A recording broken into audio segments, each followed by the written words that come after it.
대한민국은 국제사회의 책임 있는 일원으로서 경제 제재를 포함한 국제사회의 노력에 지지를 보내며 이에 동참해 나갈 것이다.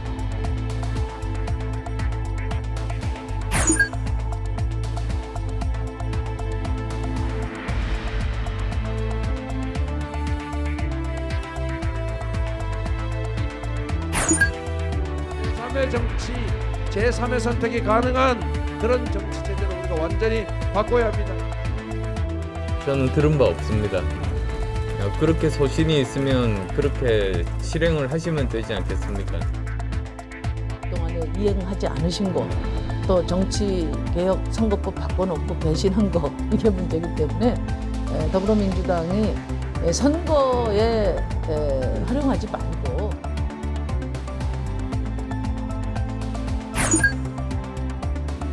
증상이 있어서 신속 항원을 해도 양성이 나오면 거의 맞다고 보시면 되기 때문에 굳이 PCR로 확인하지 않더라도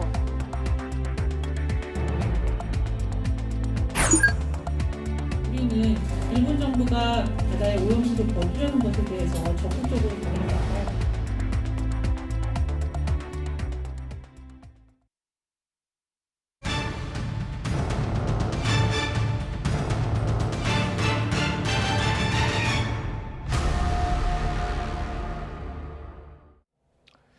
네, 여러분 안녕하십니까? 뉴스나이트 시작합니다. 러시아 침공 소식부터 자세히 다뤄보겠습니다. 푸틴 러시아 대통령의 군사 작전 승인과 함께 러시아의 우크라이나 침공이 현실이 됐습니다. 우크라이나 주요 시설 곳곳에 미사일이 떨어졌고 러시아 지상군도 국경을 넘어 진입했습니다. 먼저 이동원 기자의 보도입니다. 러시아의 우크라이나 침공은 미사일 공격으로 시작됐습니다. 현지 시각 24일 새벽 수도 키예프를 비롯한 주요 도시와 공항 등 주요 시설 그리고 국경 수비대에 미사일이 떨어졌습니다. 러시아 국방부는 군사시설에 대한 정밀 타격이라고 주장했지만 우크라이나 내무부는 이번 공격으로 8명이 숨지고 9명이 다쳤다고 밝혔습니다. 우크라이나는 즉각 계엄령을 선포하고 미국 등 국제사회에 도움과 러시아에 대한 즉각 제재를 요청했습니다. Хвилину тому я провів розмову з президентом Байденом. Сполучені Штати Америки вже почали гуртувати міжнародну підтримку. 앞서 푸틴 대통령은 현지 시각 오전 5시 50분 긴급 연설 형식으로 우크라이나 돈바스 지역에 대한 특별 군사 작전을 승인했습니다. 우크라이나의 위협을 용납할 수 없다며 돈바스 지역 친러 주민들의 보호를 명분으로 우크라이나의 비무장화를 요구했습니다. к демилитаризации и денацификации Украины, а также преданию суду тех, кто совершил многочисленные кровавые преступления против мирных жителей. 푸틴 대통령은 우크라이나를 점령할 계획은 없다고 말했지만 군사작전을 개시한 지 몇 시간 안 돼 러시아 지상군이 탱크를 앞세워 우크라이나로 진입했습니다. 우크라이나 국경수비대는 남쪽인 크림반도 쪽에서 러시아군이 국경을 넘었고 북쪽인 벨라루스 국경에선 러시아군의 포격과 우크라이나군의 반격이 이어지고 있다고 전했습니다. 친러 반군이 점령한 돈바스 지역에서도 반군이 정부군을 상대로 대대적인 공세에 나섰습니다. YTN 이동원입니다. 현재 시간으로 24일 새벽부터 포성과 폭발음이 울린 우크라이나 수도 키예프에서는 러시아의 갑작스러운 침공에 당황한 주민들이 속속 피란 행렬에 합류하고 있다고 외신들이 전했습니다. 키예프 인근에서만 폭발음이 대여섯 차례 들렸고 이에 시민들은 공포 속에서 짐을 꾸리고 폭발음을 들으며 인근 지하철역으로 대피했습니다. AP통신에 따르면 폭격을 피하기 위해서 기차나 자동차로 키예프를 앞다퉈 빠져나가려는 행렬이 이어지고 있습니다. 로이터 통신은 동북 남쪽 3면에서 공세를 펴는 러시아군의 침공을 피해 서부로 피란을 떠나려는 인파가 몰리며 주요 도로가 교통체증으로 마비된 상태라고 보도했습니다. 우크라이나 서부 중심 도시 리비우로 향하는 주요 4차선 도로에서는 밀려든 차들이 움직이지 못하고 수십 킬로미터까지 늘어질 정도였다고 전했습니다. 차가 없는 시민들은 공항과 버스 정류장 등을 찾았지만 피란이 여의치 않은 상황입니다. 대피를 하기 전 현금을 챙기려는 이들로 현금 인출기 앞은 길게 줄이 늘어서고 시내 슈퍼마켓과 식료품점에는 식량과 생필품을 사러 온 시민들로 북새통을 이뤘다고 로이터 통신이 보도했습니다. 문재인 대통령은 러시아의 군사 작전을 무력 침공으로 규정하고 국제사회의 제재 조치에 동참하겠다는 뜻을 밝혔습니다. 이에 따라 정부는 미국 등 우방국과 보조를 맞춰 반도체 등 수출 통제 조치에 나설 것으로 보입니다. 이규준 기자의 보도입니다. 문재인 대통령은 러시아가 우크라이나 수도 키예프 등을 공격한 데 대해 무고한 인명피해를 이야기하는 무력 사용은 어떤 경우에도 정당화될 수 없다고 강조했습니다. 서원 국가안보실장의 보고를 받은 뒤 국제사회의 경고와 외교적 노력에도 무력 침공이 발생해 유감스럽다며 러시아에 대한 제재 동참 의사를 밝혔습니다. 대한민국은 국제사회의 책임 있는 일원으로서 무력 침공을 억제하고 사태를 평화적으로 해결하기 위해 경제 제재를 포함한 국제사회의 노력에 지지를 보내며 이에 동참해 나갈 것이다. 정부는 북핵 문제 해결을 위한 러시아의 역할과 에너지 수급 불안 등을 우려해 그동안 제재에 동참해 신중한 입장을 유지해왔습니다. 하지만 러시아가 우크라이나 침공을 감행하면서 제재 동참 쪽으로 방향을 튼 것으로 보입니다. 이에 앞서 외교부는 러시아가 어떤 형태로든 전면전을 감행할 경우 러시아에 대한 수출 통제 등 제재에 동참할 수밖에 없다고 경고했습니다. 문 대통령은 각 부처에게 재외 국민의 안전 확보, 경제와 기업에 대한 영향 최소화를 위해 만반의 대비를 하며 필요한 조치를 취할 것을 지시했습니다. 청와대는 국가안전보장회의, NSC 긴급상황점검회의와 NSC 상임위 회의를 잇따라 열어 교민과 기업 상황을 점검하고 대책을 논의했습니다. 앞으로 정부는 우크라이나 사태를 예의주시하며 미국 등 우방국들과 보조를 맞춰 반도체 등 핵심 부품의 수출 통제 등 공동 대응에 나설 것으로 보입니다. YTN 이교준입니다. 서방 국가들의 러시아 규탄 움직임과 달리 중국은 각 측의 자제를 촉구하는 수준의 반응입니다. 이번 사태가 복잡한 역사적 배경에서 비롯됐다면서 러시아의 침공을 사실상 묵인하고 있습니다. 베이징에서 강성호 특파원이 보도합니다. 러시아의 침공 소식에 중국 외교부의 첫 반응은 각 측이 자제를 해야 한다는 겁니다. 상황이 통제 불능으로 빠지지 않도록 끝까지 노력하자고 촉구했습니다. 呼吁有关的各方都保持克制，采取建设性的行为，来尽快缓和事态，不要使局势进一步的失控。 중국은 또 이번 사태가 복잡한 역사적 배경에서 비롯된 문제라고 주장했습니다. 유엔 헌장에 따라 각국의 주권과 영토 보존을 존중한다던 이전의 목소리는 약해졌습니다. 사실상 러시아의 침공을 묵인하는 입장입니다. 乌克兰问题有着复杂的历史经纬和现实因素，演变至今是一系列因素共同作用的结果。 중국은 우크라이나 주재 대사관을 계속 운영하면서 자국 교민들에게 철수령도 내리지 않았습니다. 외출을 삼가되 부득이 나갈 때는 차량에 중국 국기를 달아달라고 당부했습니다. 러시아의 편에 섰지만 우크라이나와도 협의 통로를 유지하면서 사태를 주시하겠다는 계산입니다. 중국은 러시아에 대한 제재를 강력히 비난하면서 미국과 다른 길을 가겠다는 입장을 분명히 했습니다. 베이징에서 YTN 강성웅입니다. 관련 사태가 긴박하게 흘러가면서 국제 정세도 요동치고 있는데요. 박정호 대외경제정책연구원 신북방 경제실장 연결해서 자세한 이야기 나눠보겠습니다. 실장님 나와 계십니까? 예, 나와 있습니다. 예, 시시각각 들려오는 뉴스들이 참 심상치가 않습니다. 악화일로를 걷고 있는 상황인데 현재 러시아와 우크라이나 상황을 어떻게 보고 계십니까? 예, 굉장히 엄중한 상황이죠. 사실 며칠 전까지만 하더라도 이 푸틴 대통령이 외교적인 협상을 계속 지속할 것 같은 언급을 했는데 갑자기 이게 변화해서 전쟁이 터져서 아마 모두들 굉장히 당혹해하실 것 같은데 예. 이번에 러시아 대통령이 특별 군사작전을 개시하고 한 명목은 돈바스에 있는 러시아계 주민을 보호하겠다는 얘기였는데 결국 이것은 자국의 안보 이익 확보를 목표로 우크라이나와의 전쟁을 본격화시켰다는 데 의미가 있는데요. 가장 좀 아쉬운 점은 지난 3개월 동안 진행해온 외교적 옵션이 파기됐고 또 그 민스크 협정이 파기됐다는 것이 예. 가장 큰 문제라고 보여질 수 있습니다. 그렇군요. 분명 러시아도 득과 실을 따졌을 거란 말입니다. 그런데 국제사회의 우려에도 불구하고 이렇게 군사작전을 개시한 이유는 어디 있다고 보십니까? 일단은 그 러시아가 원했던 나토의 그 동방 확장 금지와 우크라이나 나토 가입 포기를 목표로 했는데 이것이 외교적 협상에서 좀 실패함에 따라서 군사적 카드를 활용했다고 보는데요. 예. 여기에 대해서는 우리가 중요한 포인트가 하나 있습니다. 예. 러시아의 분쟁 수행의 전략의 특징을 우리가 한번 살펴볼 필요가 있는데요. 예. 러시아의 군사 안보 전략에서 억지 개념이 서방과는 좀 다릅니다. 서방은 외교 수단이나 경제적 제재 등을 통해서 그 상대방 행동을 제지하는 노력을 많이 하는 반면에 예. 러시아에서 억지 개념은 상대방한테 치명적인 타격을 가해서 공포감을 조성하는 걸 통해서 행동의 변화를 유도한다. 다시 말해서 무력으로 제압한 후에 협상의 주도권을 확보하는 데 있기 때문에 예. 사실은 굉장히 군사적 수단을 쓴 것도 바로 이러한 억지 개념을 활용했다고 해석해 볼 수 있을 것 같습니다. 말씀하신 그런 부분의 연장선상에서 2014년이죠. 크림반도 합병 때가 연상된다는 분석이 많이 나오고 있더라고요.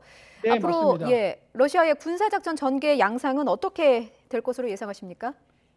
일단 이 군사작전 전개 양상은 조금 더 지켜봐야 될 것 같은데 예. 일단 이번에 미사일을 통해서 우크라이나 방공망을 정밀 타격을 했기 때문에 앞으로 지상전이 펼쳐질 수 있는 가능성이 있다고 보는데요. 예. 이번 군사 작전의 목적은 크게 민간인 피해를 최소화한다는 명분을 만들고 그다음에 돈바스 지역에서 그 2014년에 그 분리주의 자치공화국의 영토를 복원하는데 필요한 우호적 환경을 조성하면서 우크라이나 군사 기반을 무력화시킨다는 목표를 두고 있고요. 예. 정치적으로는 우크라이나 친서방 정부에 타격을 줘서 자국이 원하는 안보적 이익을 확보하는 데 목표를 두고 있다고 볼 수 있겠습니다. 예, 지금 지상전 가능성을 언급하셨습니다. 미국을 비롯한 서방들이 강력히 반발하고 있고 러시아와 미국, 러시아와 서방 사이에서 전면전으로 번질 가능성에 대해서는 어느 정도로 진단하고 계십니까? 제 생각에는 사실 사태가 어떻게 갈지 지금 사실은 확실하게 예측하기는 좀 어려운 측면이 있고요. 예. 사실 서방이 참전해서 전면전을 한다는 것은 사실 현실적으로 좀 어려운 측면이 있습니다. 왜냐하면 미국의 이 바이든 대통령도 전쟁 발발 시에 미국이 전쟁에 참여했을 경우에는 예. 핵전쟁이나 제3차 세계대전이 발생할 가능성이 있기 때문에 서방 측면에서도 이 군사적 옵션을 쓰기에는 상당히 큰 리스크가 있고 러시아도 서방이 개입할 시에는 상상을 초월할 수 있는 군사적 보복 조치를 한다고 했기 때문에 예. 아마도 강력한 제재를 통해서 러시아에 압박을 가하는 방법을 가는 것이 현실적으로 더 가능성이 높다고 생각합니다. 그렇군요. 지금 일각에서는 신냉전의 포문이 열렸다 이렇게 걱정하는 목소리도 있습니다. 푸틴 대통령의 진짜 속내는 무엇인지 궁금한데요. 예, 사실 이번에 그 사건 전개를 보니까 러시아가 우크라이나 침공한 전략적 의도는 사실 신냉전의 시대가 열렸다고 해석이 가능할 것 같습니다. 예. 이게 다시 말해서 러시아는 이번 사태를 토대로 해서 1990년대 탈냉전 시기에 들어서서 러시아가 사실 그동안 많은 무시를 당했거든요. 유럽 예. 안보 질서 형성 과정에서 배제됐고 푸틴이 대통령으로 즉위하는 기간 동안에 나토의 5차례 동방 확장 중에 4차례를 그냥 능력이 없고 전략이 없기 때문에 예. 그냥 무심하게 지켜볼 수밖에 없는데 이번 기회에 푸틴은 강대국 러시아의 모습을 보여주면서 러시아의 입장을 유럽이나 서방이 고려해야 된다. 이것은 푸틴이 정권 안정화와 장기 집권 의도도 밑바탕에 깔려 있다고 해석해 볼 수 있습니다. 그렇군요. 지금 푸틴 대통령은 왜 이렇게 우크라이나에 집착에 가까울 정도로 좀 관심을 기울이고 있나 이런 부분들에 대해서 지금 많은 관심이 쏠리고 있는데 푸틴 대통령이 한 연설을 보면 이런 내용이 있습니다. 러시아와 우크라이나는 한 뿌리다. 그리고 우크라이나는 진짜 독립국가였던 적이 없다. 이렇게 주장을 하고 있거든요. 실제로 러시아와 우크라이나는 어떤 관계에 있는 겁니까? 예, 러시아, 우크라이나는 역사적으로 보면은 동슬라브 형제 국가입니다. 러시아의 고대 국가가 우크라이나의 수도인 키예프 루스에서 시작했기 때문에 예. 사실 우크라이나는 러시아에게 어머니와 같은 국가인데 이 국가가 서방으로 가게 되면은 러시아는 사실을 어머니를 잃은 것 같은 그 느낌을 받을 수 있기 때문에 예. 우리는 하나의 민족으로서 역사와 전통을 같이 했다는 주장을 펼치면서 이번 우크라이나 사태에 있어서 러시아의 입장을 정당화시키는 하나의 구실로 삼고 있다고 볼 수가 있겠습니다. 그렇군요. 지금 뭐 미국, 영국, 유럽연합 등 서방 국가들이 러시아를 향해서 강력한 제재에 돌입하고 있는 상황입니다. 이런 제재가 과연 푸틴 대통령을 막을 수 있는 건지 실효성이 있는 제재라고 보십니까? 제재의 성격과 규모와 강도에 따라서 약간의 변화는 있을 수 있겠지만 기본적으로 러시아 정부는 제재를 버텨내겠다는 전제하에서 우크라이나 무력을 사용해서 침공했기 때문에 서방이 어떠한 제재를 하더라도 러시아가 그 부분에 대해서 뭐 입장을 바꾸거나 하기는 어려울 거로 관측이 됩니다. 예. 서방의 제재 수단을 보면요. 러시아의 천연가스 있고요. 석유 이런 원자재 수입을 하지 않겠다. 이런 것들도 지금 검토되는 것으로 전해지고 있는데 이게 국제 에너지 가격에 치솟을 수 있다는 우려 때문에 쉽지는 않을 것이다. 이런 전망도 나오고 있더라고요. 예, 사실은 가장 큰 문제 중에 하나가 지금 그 코로나 사태에 의해서 새롭게 경제 회복을 노력하고 있는 과정에서 예. 인플레이션 문제가 각국의 주요한 경제적 문제 중에 하나 떠오르고 있는데 이 문제가 이제 장기화되거나 전쟁이 더 전면적으로 만약에 확대돼서 문제가 더 심각해지면 당연히 국제 에너지 가격이나 곡물 가격, 원자재 가격에 있어서 큰 파장이 있을 수밖에 없기 때문에 예. 세계 경제에 큰 충격을 미칠 수 있는 요인이라고 생각합니다. 예. 말씀하신 것 중에 곡물 가격 폭등 짚어주셨는데 사실 우크라이나는 유럽의 빵 공장으로 불릴 정도로 세계적인 곡창지대이기도 합니다. 이것이 이번 사태가 계속되면 세계 경제에 악영향을 미칠 것 같은데 그 파장이 어느 정도나 될 것으로 보십니까? 일단은 두 가지 측면에서 저희가 요약해 볼 수 있을 것 같은데요. 예. 코로나 이후에 만약에 에너지와 곡물의 공급망이 교란이 되면 인플레가 심화됩니다. 그렇기 때문에 여러분들도 잘 아시겠지만 에너지 곡물 가격이 인상이 되면 특히 에너지 같은 경우는 선진국들에 특히 영향을 미칠 가능성이 큽니다. 예. 그리고 곡물 가격 같은 경우는 신흥국에 직격탄을 미칠 가능성이 큰데 좀 더 구체적으로 말씀해 드린다면 중동 및 북아프리카 지역의 국가들 특히 예멘이나 리비아나 이집트 같은 국가들은 우크라이나에 대한 밀수입 의존도가 크기 때문에 예. 상당히 큰 사회적 혼란이 발생할 가능성이 있다고 추측해 볼 수 있을 것 같습니다. 국제 유가가 120달러로 돌파할 수 있다. 이런 전망도 나오고 있더라고요. 예를 들어서 전쟁이 국지전이 아닌 전면전이 되고 서방의 경제 제재가 에너지 부분까지 갈 수 있어서 공급적 측면에서의 문제가 생기게 되면 에너지 가격이 120달러를 돌파할 수도 있을 거라는 관측도 존재하고 있다고 저는 네. 생각합니다. 그렇군요. 지금 뭐 국제관계가 엄혹한 힘의 논리로 움직인다. 이런 걸 다시 한번 좀 확인하게 되는데 주변국의 속내도 굉장히 복잡할 것 같습니다. 나토 내에서는 어떤 의견들이 나오고 있습니까? 예, 나토 내에서는 이번 사태가 자유주의 국제 질서, 특히 그 한 국가의 영토를 변경하는 시도이기 때문에 사실 이 부분에 대해서는 동일한 목소리가 나올 수밖에 없는 것이 나토의 입장인데 예. 문제는 이제 제재의 강도나 러시아의 관계의 성격에 있어서 나토 간에도 다소의 이견이 있는 건 사실입니다. 그렇기 때문에 나토가 군사적 대결을 할 수는 없지만 러시아에 대한 경제 제재를 가했을 때 일단 서유럽과 중동부 유럽과의 입장 차이가 발생할 개연성이 큽니다. 중동부 유럽 같은 경우는 안보적 리스크가 더 커질 수밖에 없기 때문에 러시아에 보다 강경한 태도를 비칠 수밖에 없는 거고 서유럽의 대표적인 국가 같은 경우는 러시아랑 에너지 협력을 토대로 자국이 원하는 경제 발전을 추진하는 문제가 있기 때문에 사실 나토 내에서도 경제 제재의 성격과 규모에 있어서도 이견이 발생할 가능성이 잠재되어 있다고 생각합니다. 예. 지금 당장 우리나라에 어떤 영향이 미칠 것인가 사실 이 부분이 가장 큰 관심인데 오늘 주식시장도 크게 출렁였고요. 금융시장뿐만이 아니라 이렇게 공급망, 원자재 공급망 차질까지 빚어지면 우리 경제에도 상당한 타격이 우려됩니다. 어떻게 보십니까?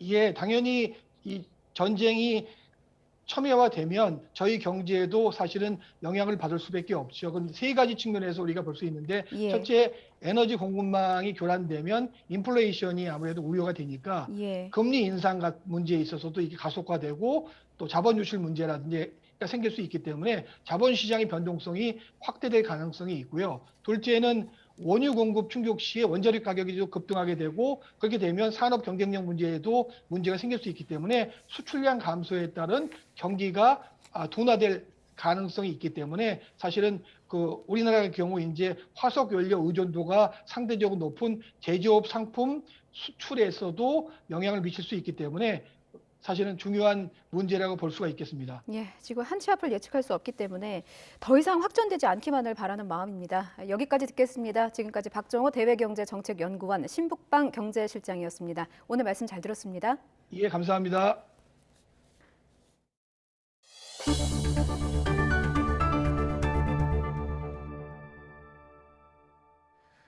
우리 대선 후보들도 러시아에 대해서 일제히 강력한 비판을 쏟아냈습니다. 다만 더불어민주당 이재명 후보와 국민의힘 윤석열 후보는 한반도 평화를 위한 이번 사태의 교훈을 두고는 서로의 안보 정책을 비판했습니다. 김승환 기자가 보도합니다. 러시아의 무력 침공이 확인된 이후 이재명 후보와 윤석열 후보는 각각 당사에서 예정이 없던 긴급회의를 주재했습니다. 두 후보는 한 목소리로 국제법 위반이라며 러시아를 규탄했습니다. 러시아의 우크라이나 침공에 강한 유감을 표명합니다. 러시아의 군사 행동은 국제법에 정면 위반한 것입니다. 그러면서 교민 피해와 국내 경제 악영향 최소화를 위한 대책을 마련해야 한다고 강조했습니다. 다만 이러한 안보 위기 속에서 한반도 평화를 위해 어떤 노력을 해야 하느냐를 두고는 시각이 엇갈렸습니다. 이재명 후보는 윤 후보의 안보 정책을 겨냥하며 지도자가 반드시 해야 할 일은 평화를 지키는 일이라고 지적했고 사드 배치, 선제 타격 같이 안보를 정쟁화하는 이런 일들은 스스로 위기를 자초하는 일이기도 합니다. 윤석열 후보는 힘이 뒷받침되지 않는 평화는 의미가 없다면서 문재인 정권과 이 후보의 안보관을 비판했습니다. 말로만 외치는 종전선언과 평화협정이 결코 한반도의 평화를 보장해주지 않습니다. 정의당 심상정 후보는 무분별한 미국의 동맹 확장 정책과 독주를 통한 러시아 포위 정책으로 이런 일이 벌어졌다면서 다극적 국제 질서의 필요성을 주장했고 국민의당 안철수 후보는 대한민국이 부당한 공격을 받는 우크라이나를 위해 동맹 민주주의 국가들과 연대하고 함께 행동해야 한다고 주문했습니다. YTN 김승환입니다. 윤석열 국민의힘 대선 후보 측이 김건희 씨에게 제기된 도이치모터스 주가 조작 연루 의혹에 대해서 적극 반박하고 있습니다. 의혹 제기의 근거가 된 관련 공소장에서 명백한 오류를 확인했다는 것입니다. 하지만 검찰은 자료에 문제가 없다며 윤 후보 측의 주장을 정면 반박했습니다. 우철희 기자입니다. 검찰이 지난해 말 도이치모터스 주가 조작 혐의로 권오수 회장과 이른바 선수들을 재판에 넘기면서 작성한 공소장에는 범죄 일람표가 첨부됐습니다. 주가 조작의 일시와 방법, 거래 금액, 계좌번호와 주인 등이 구체적으로 적시됐는데 윤석열 국민의힘 후보의 부인 김건희 씨 이름이 곳곳에 등장합니다. 주가 조작엔 91명이 소유한 157개 계좌가 동원됐는데 김 씨의 계좌 5개도 사용된 것으로 검찰은 판단했습니다. 윤 후보 측이 앞서 공개한 계좌 1개 이외에 알려지지 않은 계좌가 4개나 추가로 드러났습니다. 또 계좌와 개수나 거래 금액 자체가 손으로 꼽을 만큼 많고 권오수 회장 권유로 5억 원 가까이 직접 주식까지 샀다는 점에서 김 씨의 주가 조작 가담 의혹이 더욱 짙어졌다는 언론 보도가 나왔습니다. 한동안 침묵하던 윤 후보 측은 두 차례에 걸쳐 입장문을 내고 정면 반박에 나섰습니다. 검찰 범죄 일람표의 오류를 명백하게 확인했다면서 관련 보도가 모두 오보라고 규정한 겁니다. 먼저 윤 후보 측은 부인 김 씨가 증권사 직원에게 전화를 걸어 영업점 단말기를 통해 직접 주식을 거래한 계좌가 주가 조작 선수에게 빌려준 것으로 잘못 분류됐다고 밝혔습니다. 또 김 씨가 계좌 5개로 거래한 것이 아니라 증권사를 옮겨가면서 계좌 1개를 사용한 것이 전부라는 해명도 내놨습니다. 그러면서 검찰이 더불어민주당 소속 의원에게 범죄 일람표까지 제출한 것에 강한 유감을 표하고 그 자체로 피의사실 공표이자 선거 개입이라면서 책임지고 사실관계를 바로잡을 것을 촉구했습니다. 하지만 검찰도 반박에 나섰습니다. 범죄 일람표 중 주식 거래 방식에 오류가 있다는 주장은 사실과 다르다고 선을 그었습니다. 다만 재판 중인 사건이라면서 구체적인 사항에 대해서는 확인해주기 어렵다고 말을 아꼈습니다. 물론 김건희 씨 소유의 계좌 여러 개가 주가 조작에 동원됐다는 사실만으로 곧바로 범죄가 성립하는 건 아닙니다. 하지만 윤석열 후보 측의 주장을 검찰이 사실상 정면으로 반박한 셈인데다 일부 의혹에 대해선 여전히 명쾌한 해명을 내놓지 않으면서 김건희 씨의 주가 조작 가담 여부를 둘러싼 논란은 더 과열될 전망입니다. YTN 우철입니다. 민주당은 또 김건희 씨에 대해 또 다른 작전주에 관여했다며 추가 주가 조작 의혹을 제기했습니다. 국민의힘은 과거 이재명 후보의 검사 사칭 사건을 언급하면서 몰아세웠습니다. 엄윤주 기자의 보도입니다. 민주당은 윤석열 후보의 부인 김건희 씨에 대한 추가 의혹을 들고 나왔습니다. 기존 도이치모터스 주가 조작 사건 외에 윤 후보가 중앙지검장으로 취임할 당시 김 씨가 또 다른 작전주를 보유하고 있었다는 내용입니다. N사의 주가가 급등한 당시 매출액보다 영업 적자가 많은 상태였고 특별한 주가 급등 사유가 없었다고 합니다. 하지만 윤석열 후보가 중앙지검장으로 취임한 직후 단기간에 1,400원까지 올랐습니다. 국민의힘은 즉각 터무니없는 거짓이라며 김 씨가 손해를 보고 매도했다고 반박했습니다. 그러면서 과거 이재명 후보의 검사 사칭 사건을 꺼내 설계자라고 규정하며 반격에 나섰습니다. 앞서 이 후보가 선거 공보물에 해당 정과에 대한 해명을 당시 취재했던 PD 탓으로 돌린 듯한 내용으로 내놓자 PD가 기자회견을 자처해 모욕감을 느낀다고 밝혔기 때문입니다. 제게 추가 질문사항을 메모하거나 간단하게 적어주거나 나지막한 목소리로 보충 설명하고 만족한 답변이 없을 때는 자기가 동그라미를 이렇게 했어요. 이렇게 나와 있습니다. 판결문에. 이 판결문에서 지금 이야기하는 내용들이 다 사실이라는 얘기입니다. 이에 대해 민주당은 과거 이 후보가 PD를 도와주다 누명을 썼다는 취지로 답변한 것에 대해 무죄 판결을 받았다며 법적으로 아무 문제 없다고 일축했습니다. 이와 함께 국민의힘은 박범계 법무부 장관이 이 후보의 선거운동용 단체 대화방에 포함된 것을 문제 삼았습니다. 민주당은 박 장관 본인 의사와 상관없이 일방적으로 초대된 거라고 해명했지만 국민의힘은 정치적 중립을 위반했다고 거세게 반발했습니다. 박범계 법무부 장관은 선거 중립 의무를 저버렸다는 의심을 사면서까지 이재명 선대위 특보단 텔레그램방에 들어가 있는 이유가 무엇입니까? 박 장관은 문제의 텔레그램방에서 선거와 관련된 어떤 정보를 공유했습니까? 여기에 민주당 진성준 의원이 윤 후보의 어퍼컷 세리머니를 겨냥해 룸사롱에서 하는 거라며 원색적으로 비난해 논란이 일자 검사들이 룸사롱에 가서 술을 먹고 노래를 부르다가 점수가 잘 나오면 어퍼컷을 한답니다. 술꾼 후보 어디로 보내야 됩니까? 라마다로 보냅니까? 국민의힘은 과거 5.18 전야제 당일 광주 지역 룸사롱에 민주당 의원들이 갔던 사실을 언급하며 586 주특기 아니냐고 비꼬았습니다. 지지율이 다시 접전 양상으로 바뀌면서 더욱 과열된 의혹 제기와 네거티브 공방이 유권자들의 눈살을 찌푸리게 하고 있습니다. YTN 엄윤주입니다. 안개 속 대선 판세 속에 민주당 이재명 후보가 삼지대 후보들을 향해서 다당제 연합 정치를 위한 협력을 제안했습니다. 야권 단일화 논의가 지지부진한 틈을 타 막판 승부수를 던진 것으로 풀이됐는데 다른 후보들은 시큰둥한 반응입니다. 김태민 기자의 보도입니다. 통합 정치를 거듭 강조하던 민주당 이재명 후보가 삼지대 후보들을 향해 보다 적극적으로 손을 내밀었습니다. 거대 양당의 독식 구조를 깨고 잘하기 경쟁을 해보자며 다당제 연합 정치를 위한 공동 개혁을 제안했습니다. 제3의 정치, 제3의 선택이 가능한 그런 정치 체제로 우리가 완전히 바꿔야 합니다. 이게 바로 더 나쁜 정권 교체를 넘어서서 진정한 정치를 교체하는 거 아니겠습니까, 여러분? 여기에 발맞춰 민주당은 그 구체적 실현 방안으로 대통령 4년 중임제와 대선 결선 투표제 개헌을 제시했습니다. 삼지대 정당들의 수건이었던 국회의원 연동형 비례대표제 등 선거제도 개혁도 함께 추진하겠다고 강조했습니다. 이재명 후보 더불어민주당은 국민통합정부, 다당제 국민통합국회, 본권과 협력의 민주적 권력 구조 등 시대적 요구를 담아 국민통합 정치 개혁안을 마련했습니다. 하지만 대선 막바지에 날아온 연대 제안에 다른 후보들은 진정성에 대한 의심의 눈초리를 보냈습니다. 민주당의 제안 직후 취재진과 만난 국민의당 안철수 후보는 시큰둥한 반응을 보였고 저는 들은 바 없습니다. 그렇게 소신이 있으면 그렇게 실행을 하시면 되지 않겠습니까? 정의당 심상정 후보는 정치개혁은 민주당이 선거 때마다 해왔던 이야기라며 말보다는 실천이 먼저라고 꼬집었습니다.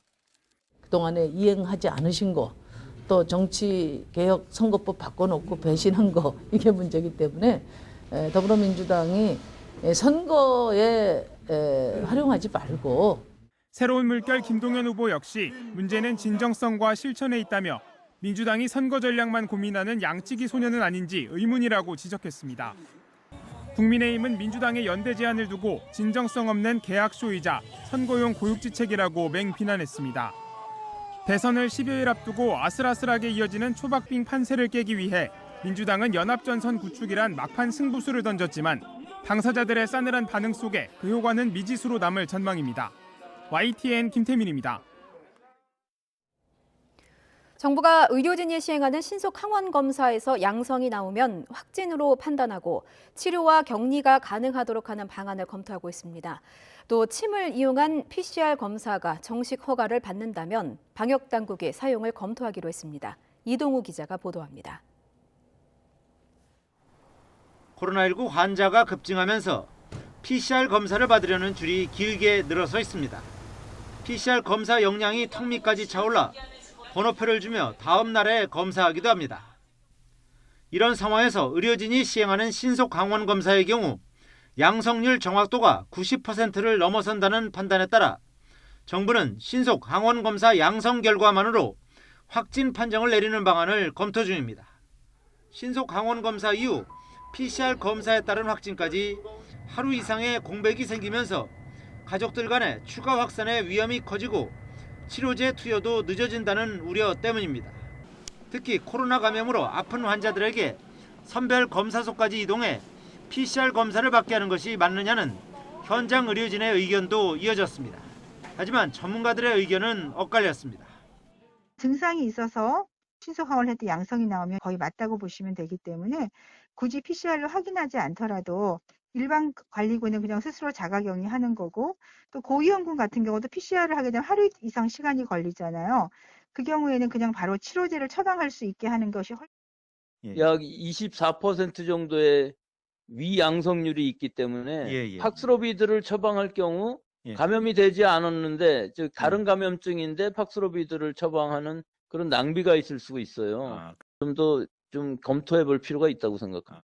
이런 가운데 방역 당국은 코 속이 아닌 목구멍 근처에서 검체를 채취하는 타액 PCR 검사가 정식 허가를 받는다면 사용을 검토하기로 했습니다. 타액 검사 PCR은 지금 식약처에서 정식 허가를 받은 제품이 없는 상황입니다. 식약처에서 정식 허가 받은 제품이 있는 경우라면은 당연히 이 부분을 사용할 수 있을 것으로 보고요. 현행 PCR 검사나 전문가용 신속 항원 검사는 코 속 깊숙이 면봉을 넣는 비인두도말 검체 채취 방식이라 통증이나 상처를 유발할 수 있어 특히 어린 학생들에게 공포심과 거부감을 주고 있습니다. 앞서 서울시 교육청은 유치원생과 초등학생을 대상으로 타액을 이용한 신속 PCR 검사를 시범 도입하겠다며 방역 당국에 적극적인 검토를 촉구했습니다. YTN 이동호입니다. 경북 예천에서 7살 여아가 코로나19에 확진되고 닷새 만에 숨졌습니다. 수원에서는 7개월 그리고 4개월 된 영아가 병원 문턱을 넘기도 전에 잇따라 목숨을 잃었는데요. 셀프 재택치료 사각지대 속에서 어린 생명이 희생되는 일이 반복되고 있습니다. 이윤재 기자입니다. 코로나19 확진 판정을 받은 7살 A양. 지난 22일 대구의 한 종합병원에서 치료를 받던 중 숨졌습니다. A양은 지난 17일 PCR 검사를 하고 다음 날 양성 통보를 받은 뒤 재택치료를 해왔습니다.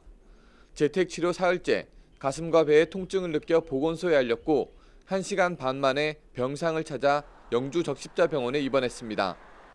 병원 치료에도 A양 건강이 회복되지 않아 하루 만에 대구에 있는 대학병원으로 옮겼지만 가족 품으로 돌아오지 못했습니다. 모니터링하고 하면서 그런 기저질환이 없는 걸로 그렇게 조사가 돼 있더라고요. 신속하게 아주 도에서도 담당 과장이 직접 병상 챙기고 해서 바로 배정받아가지고 소방 119 통해가지고 바로 병원 이송했죠. 수원에서는 생후 4개월 영아가 지난 18일 확진돼 22일 심정지 상태로 병원으로 옮겨졌지만 끝내 숨졌습니다. 지난 18일에도 생후 7개월 아기가 병원 이송 중에 사망했습니다. 오미크론 변이의 폭발적 확산과 함께 백신 대상이 아닌 소아 청소년 감염이 빠르게 늘었고 생명까지 잃는 일이 반복된 겁니다.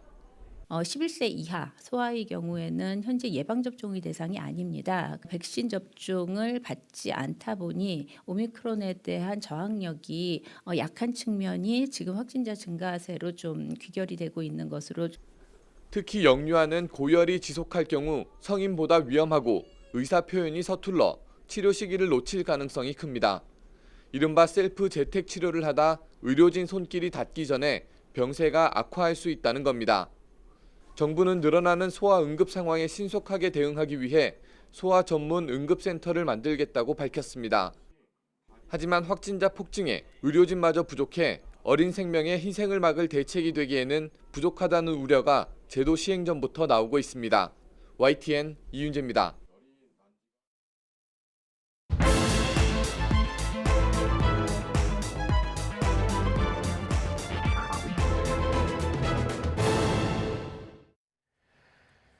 유권자들의 마음을 사로잡기 위한 대선 후보들의 발걸음이 빨라지고 있습니다. 민주당 이재명 후보는 정치개혁 의제를 승부수로 던졌고 국민의힘 윤석열 후보는 연일 김대중, 노무현 전 대통령을 언급하면서 민주당 표심 이탈을 노리는 모습입니다.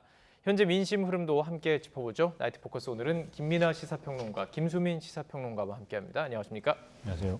예, 자 말씀드렸듯이 여론조사부터 저희가 함께 보면서 분석을 해보고 계속 이야기를 나눠가겠습니다. 자, 저희가 차기 대선 후보 지지도 추이 지금 보여드리고 있는데요. 이재명 후보가 37%, 윤석열 후보가 39%입니다. 이게 일주 전과 한 주 전과 비교를 해보면 이재명 후보 같은 경우는 6%포인트가 올랐고요. 윤석열 후보는 1%포인트 하락했습니다. 격차가 9%포인트에서 2%포인트로 줄어들었어요. 이 흐름 어떻게 분석하시는지 먼저 김민하 평론가 말씀해 주시죠. 이 조사의 경우에는 이제 여러 가지 의견들이 분분한 것 같습니다. 일단 지난주에 이재명 후보가 좀 상당히 낮게 나온 이 조사인데 원래 이전까지 흐름에서는 이 여론조사에서는 이재명 후보가 그래도 좀 이 높은 수치가 나오지 않았느냐 이런 분석들이 많이 있던 여론조사였는데 좀 낮게 나오다 보니까 그 원인에 대한 이제 논란들이 있었고 이번 주에 그런데 또 이제 좀 많이 오르다 보니까 왜 이렇게 되는 거냐 의견들이 분분한데 이게 뭐 지금 과학적으로 이게 왜 이렇게 된 거냐는 이제 규명을 할 수는 없는 것 같아요. 다만 이제 시나리오들이 있는 것인데 예를 들면 지난주에 이제 이른바 이제 MBS 여론조사 이게 좀 잘못된 거 아니냐 뭐 이런 시각도 있을 수가 있습니다. 그래서 잘못됐다기보다는 좀 이렇게 좀 기울어질 만한 어떤 요인이 들어갔던 거 아니냐. 샘플을 뽑을 때 좀 문제가 있었거나. 그렇죠. 뭐 그런 시각 중에 하나가 이제 단일화 문항이 들어가서 그 단일화 문항의 응답을 포기한 이재명 후보 지지자들이 이제 여론조사에서 누락된 거 아니냐 이런 지적이 있는데 또 그렇게만 해석할 수는 없다라는 반박도 있어요.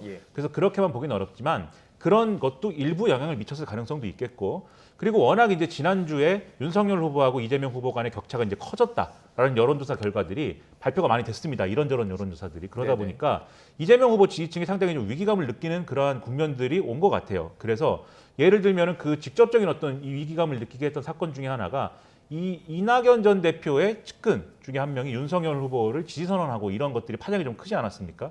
그러다 보니까 그동안 민주당 지지층이기는 했는데 이재명 후보에게 좀 거리를 좀 두어왔던 이런 층이 이번에 이재명 후보를 그럼 이제 지지를 하자라는 어떤 위기감에 의해서 그런 의사표명을 한 게 이재명 후보의 지지율이 이제 상승한 것으로 나타난 거 아니냐 이런 분석들이 가능할 것 같고요.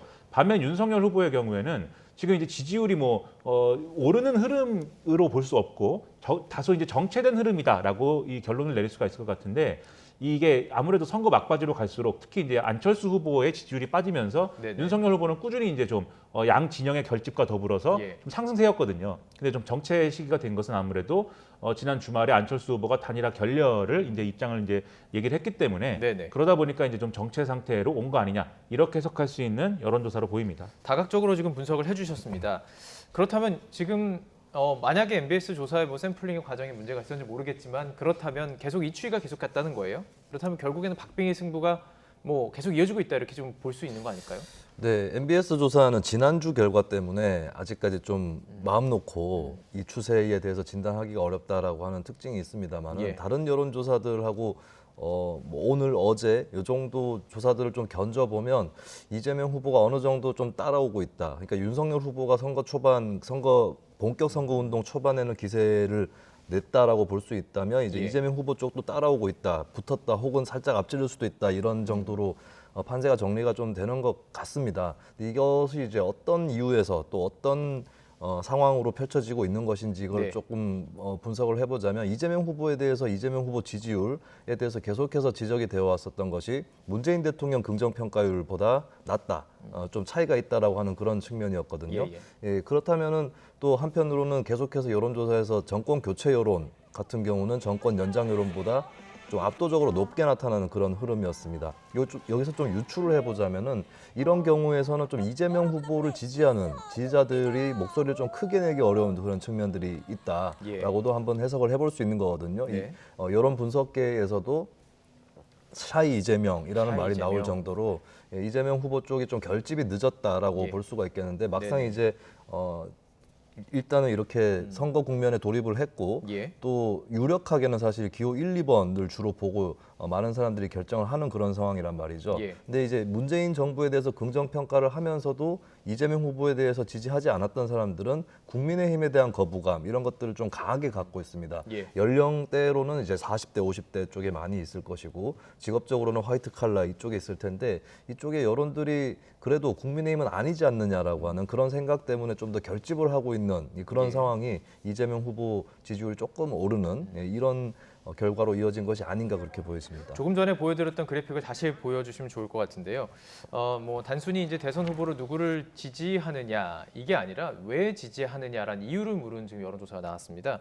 이걸 보면요, 이제 각 후보별로 다르겠죠. 보면요, 지금 빨간색이니까 윤석열 후보를 지지하는 이유입니다. 이걸 보면은 정권 교체를 위해서가 72%를 압도적으로 높아요. 그리고 이재명 후보를 지지하는 후보 중에 48%는 후보 개인의 자질과 능력이 뛰어나서가 48%고 윤석열 후보는 33%입니다. 이건 어떻게 분석하고 계신지 궁금한데 두 분 다 여쭤보도록 하겠습니다.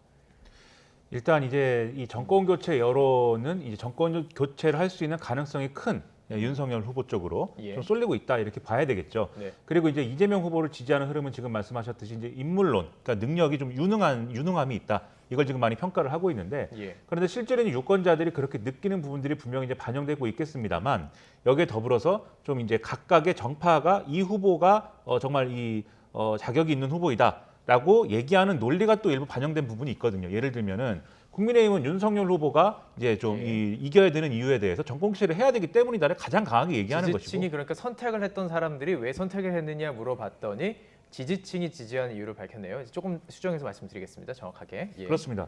그리고 이제 이재명 후보의 경우에는 이재명 후보가 이제 이 더불어민주당이 이재명 후보의 어떤 강점이나 이런 걸 설명할 때 여러 가지로 유능함이 있다. 그리고 그런 것들이 증명이 돼 왔다. 이런 것들을 이제 얘기를 하기 때문에 그러한 것들이 이제 양 후보에서는 강하게 나타나고 있는 그런 상황인 건데 다만 이제 심상정 후보라든가 안철수 후보의 경우에는 심상정 후보는 이제 내세우고 있는 어떤 정책이나 공약들이 평가받고 있다라는 점에서 그런 것들은 이제 쉽게 얘기하면은 심상정 후보가 진보적인 가치를 좀 어느 정도 그래도 잘 보여주고 있다라는 점이 이제 일반적인 어떤 평가가 이제 되는 것 같고요.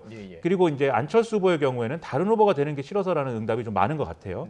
그리고 후보 개인의 자질과 능력이 뛰어나서도 물론 그런 답변도 있습니다만 그래서 이제 이 심상정 후보와 안철수 후보의 경우에는 두 후보, 이 양강 후보가 만족시켜주지 못하는 부분들에 대해서 유권자들이 좀 평가하는 부분들이 이제 좀 상당히 강해 보인다라는 거고 그게 바로 지금의 어떤 선거 구도를 그대로 보여주는 그런 상황이 아닌가 이렇게 볼 수 있다는 것이죠. 지지층이 지지한 이유를 이렇게 밝힌 것이 과연 실제 3월 9일 선거에서 어떻게 영향을 끼칠까 이것도 궁금하거든요.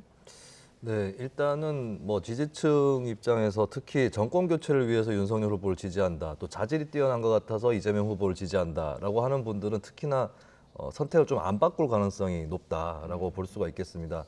이것은 사실 뭐 개개별로 느끼는 것을 투영을 시켜서 답변을 하는 것일 텐데 이재명 후보 쪽의 지지자들 입장에서는 일단은 이재명 후보 같은 경우는 성남시장, 경기도지사를 포함해서 단연간의 공직 정치인을 수행을 했었죠.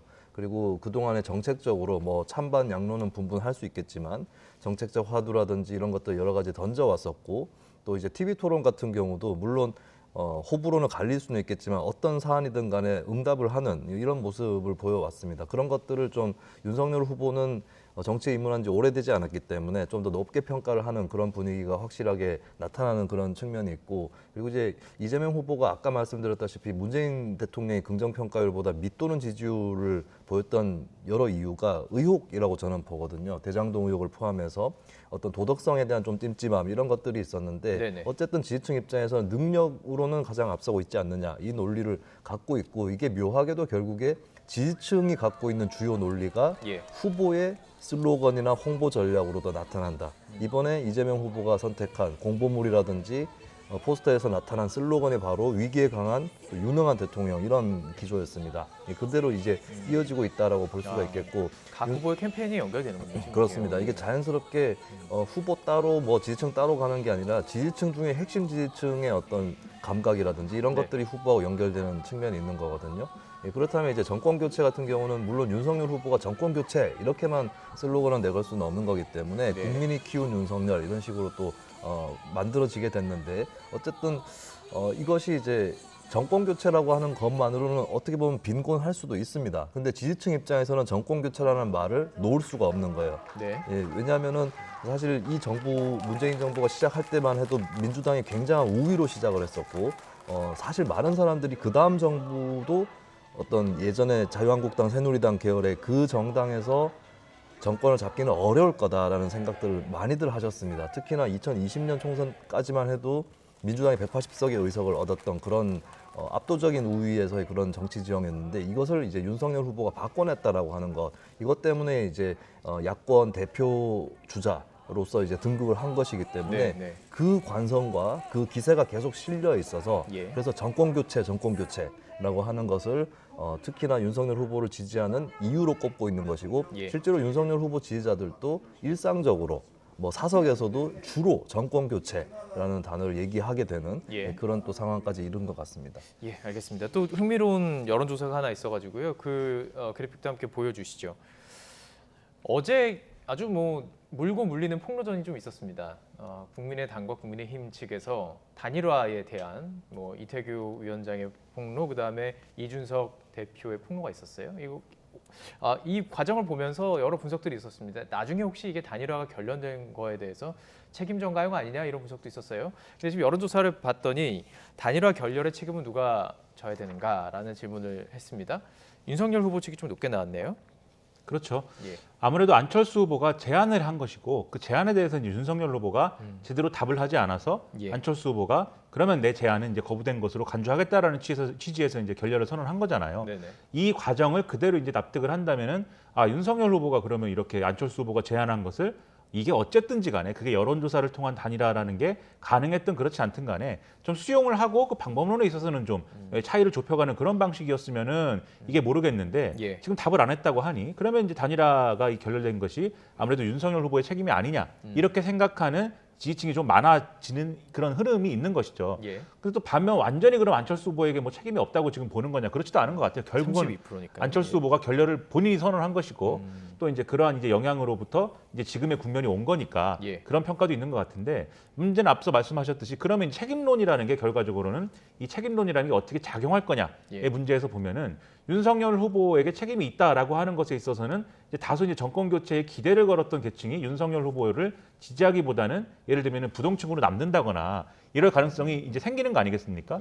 그렇기 때문에 이 책임론을 벗어나기 위해서 이제 만들어지는 두 가지의 상반된 어떤 그러한 국면들이 있는 것이죠. 첫 번째는 안철수 후보는 계속 단일화는 더 이상 가능하지 않다라는 취지의 얘기를 하는데, 굳이 이제 국민의힘과 윤석열 후보 쪽에서는 단일화는 끝나지 않았다, 지금도 진행 중인 것이다, 이런 취지로 계속 얘기를 하지 않습니까? 그러면서 주말에도 만날 수 있다라고 얘기하고, 지금 이제 보도가 나오기도 안철수 후보가 한 말 중에 이제 단일화의 어떤 그 가능성을 보여주는 말하고, 윤석열 후보가 주변에 한 얘기 중에 그렇죠. 또 단일화가 이루어질 수 있을 만한 말을 모아가지고 이게 아직 끝나지 않았다고 얘기를 하는 이유가 그런 것에 있는 건데요. 그런 얘기를 하면서도 어제 상황이라는 거는 이 단일화 논의가 굉장히 좀 혼란스럽게 된 책임이라는 걸 이준석 대표하고 이태규 의원이 서로 얘기를 하는 거지 않습니까? 그런데 단일화가 끝나지 않았고 단일화가 진행 중인 상황이라고 하면 그렇게 단일화가 지금 논란이 되고 혼란스러운 상황에 대한 어떤 이 책임 전가를 서로 할 필요는 없는 거거든요. 그런 모습을 보여주는 게 아니고 단일화에 관련된 논의를 계속 해가면 되는 건데 예. 그래서 결론적으로 말하면 아까 말씀하신 대로 이 여론조사 결과를 봐도 그렇고 결국은 이제 책임이 누구에게 있느냐의 함정을 벗어나기 위한 그런 취지에서 예. 지금 얘기들이 많이 나오고 있다 이렇게 보이는데요.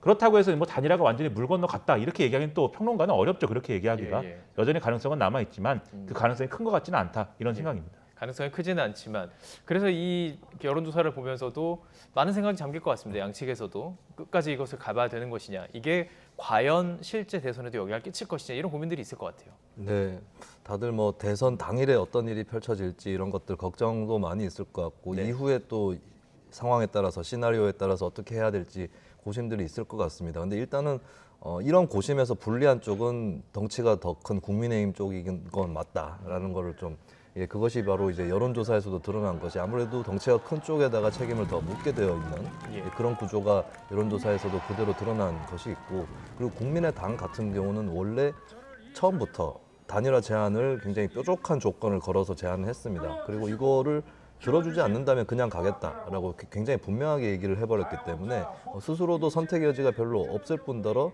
선택의 여지가 없기 때문에 더 강경하게 나갈 수 있는 이런 상황이라면 국민의힘은 여러 가지의 고려 그리고 거대 집단 안에서의 여러 가지 생각들 이런 것들을 다 조화시켜야 되고 사실 윤석열 후보도 이걸 어떻게 해야 될지 본인도 가닥을 못 잡았을 수도 있습니다. 그것이 이제 어떤 고민이 심하다거나 단순히 우유부단해서 그런 것이 아니라 전략적으로 어느 것이 더 바람직한가 이것도 이제 선택의 여지가 남아 있는 거거든요. 이런 것들이 어우러진 이상 일단은 이제 단일화 가능성은 저도 낮고 그대로 갈 가능성이 높다라고 보는데 굳이 한 가지의 가능성이 있다라고 하면 윤석열 후보가 전격적으로 안철수 후보가 내건 제안을 다른 조건이나 이런 걸 달지 않고 곧바로 수용하는. 여론조사는 지금 뭐 거의 시간상 어렵지 않을까요? 여론조사 같은 경우도 물론 이제 그래도 아직 남아 있고 그리고 보통 이제 투표용지 인쇄 전에 끝내야 된다라는 말씀들을 많이 하시는데 투표용지가 인쇄가 되더라도 사퇴라고 하는 것이 찍힐 수 있습니다. 투표용지에. 그렇기 때문에 저는 단일화 가능성 굉장히 낮다고는 보지만 그 경우 윤석열 후보가 전격적으로 다른 물밑 협상이나 이런 걸 하지 않고 후보가 본인이 전격적으로 수락해서 안철수 후보하고 다이렉트로 소통을 하게 될 경우 이 경우 한 가지 정도는 단일화를 하게 될 그 가능성이 있지 않을까 그렇게 보여집니다. 많은 전문가들이 분석을 그렇게 하시는 것 같아요. 쉽지는 않고 아주 가능성은 낮지만 완전히 지금 가능성이 제로로 볼 수는 없다. 딱 거기 그 수준에 있는 것 같습니다. 과연 또 어떤 일이 일어날지 관심 가지고 지켜보고요. 안개 속 대선 판세 속에서 민주당이 정치개혁 카드를 꺼내 들었죠. 다만 다른 후보들의 반응 좀 시큰둥했습니다. 관련 영상 보고 오시죠. 자, 여러분 인사드리겠습니다.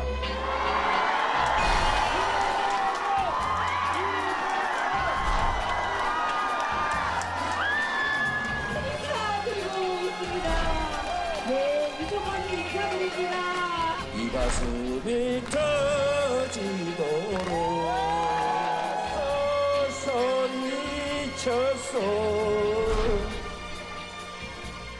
미국에서 이렇게 걱정하잖아요. 한반도의 전쟁 위기가 고조되고 있다. 이유가 네 가지인데 그 중에 하나가 윤모 후보의 당선 가능성이다.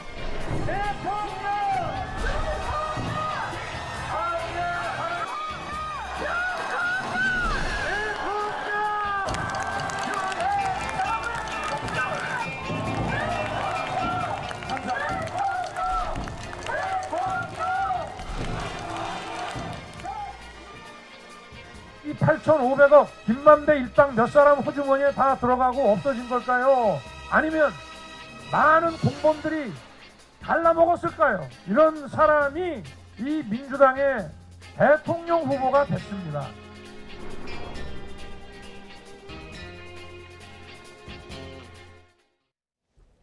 자, 이제 두 주도 남지 않았습니다. 두 후보 뭐 절도 했고요, 노래도 불렀고, 뭐 어퍼컷도 계속 날리고 각자 이제 뭐 전략적인 곳에서 계속 유세를 이어갔습니다.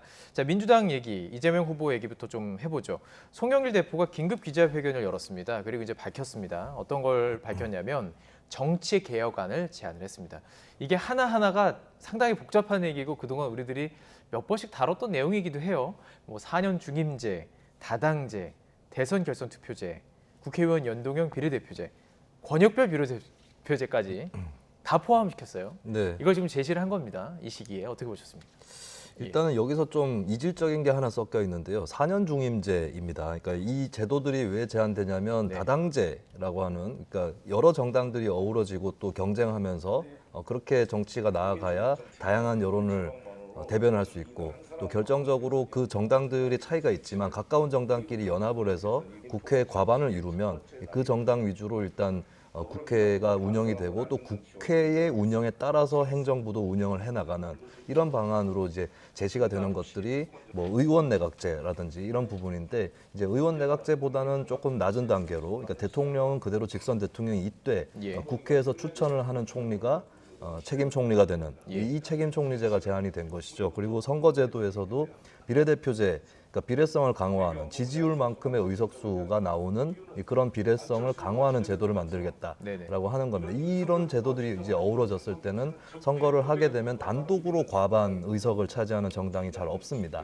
다당제에서는. 그렇기 때문에 거대 정당이 있더라도 다른 정당하고 손을 잡아서 의회 과반을 이루게 되고, 거기에 따라서 책임 총리를 추천하게 되고, 또 자연스럽게 총리를 추천하는 과정에서 정당들끼리 협상을 하게 됩니다. 국회의 힘이 커질 수밖에 없고. 네, 국회의 힘도 커지거니와 이제 소수 정당도 여당이 될 수 있는 기회를 잡는 것이고, 또 그 과정에서 소수 정당의 정책들이 일부 반영되고, 총리를 추천할 때 사실상 제가 예상컨대는 이 제도가 도입이 되면 장관도 같이 세트로 추천을 할 가능성이 높습니다. 국무회의 자체가 지금 뭐 청와대가 아니라 국회 쪽으로 가는 지금 그렇습니다. 그 시스템이니까요. 이런 제도를 하는 이유는 이제 사실 이게 분권형 제도라고는 하지만, 사실 분권형 제도는 오히려 지금 대통령제가 분권형 제도인 측면이 있어요. 행정부하고 의회하고 서로 권력이 일치하지 않은 경우, 여소야대라든지 이런 경우가 있을 수 있기 때문에, 근데 이제 의원 내각제 쪽으로 좀 더 가깝게 되면은 국회 결정하고 이제 행정부의 권력 이런 것들이 좀 일치된다라고 하는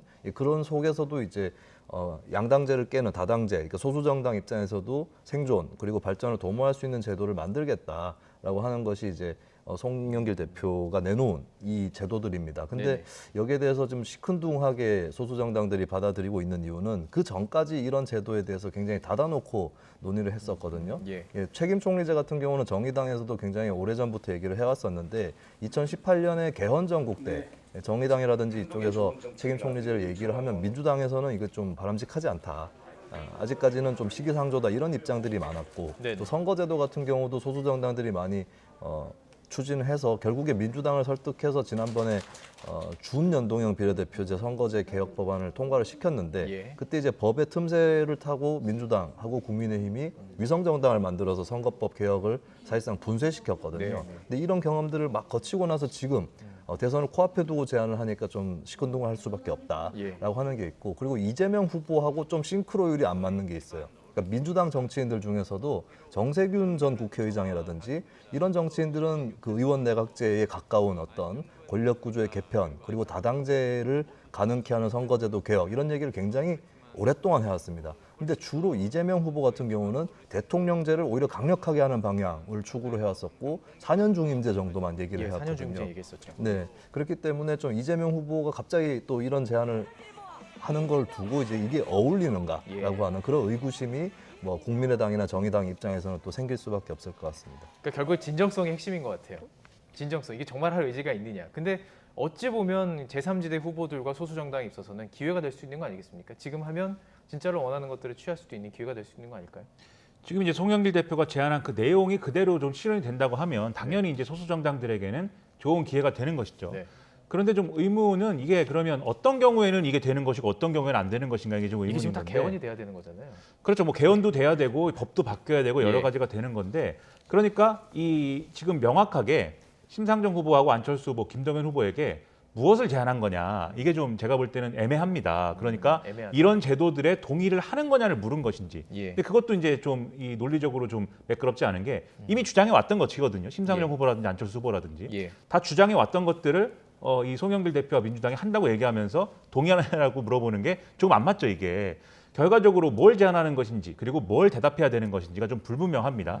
그래서 이 얘기가 오늘 하루로 끝나면 사실 이게 왜 제안했는지 모를 얘기가 될 수밖에 없는 거고요. 오늘 하루로 끝나는 게 아니라 추가적인 어떤 제안들을 하면서 프로세스를 쭉 만들어 나가야 되는 거죠. 예를 들면 이러한 정치개혁 의제들에 대한 어떤 공감대를 일단 형성을 하고, 이 공감대 안에서 이 두 가지 길이 있겠죠. 첫 번째는 이 공감대를 가지고 뭐 또 후보 단일화나 이런 쪽으로 해보자, 선거 구도를 정리를 해보자, 이렇게 갈 수 있을 텐데 이것은 아마도 심상정 후보든 안철수 후보든 이걸 그렇게 제안하는 걸 볼 때 이 정치개혁 제안이라는 것 자체는 진정성이 없다, 이렇게 반응을 할 수밖에 없을 거예요. 그래서 어려운 길인 것이고, 그게 아니라고 한다면은 이런 정치개혁에 대한 공감대가 있다면 이재명 후보가 이제 좀 정권을 잡았을 때 예를 들면 통합 내각이라든지 국민 내각이라든지 이런 걸 꾸릴 때 함께 그러한 정부를 구성해보자, 이러한 제안을 하는 것까지 이어져야 되는 거거든요.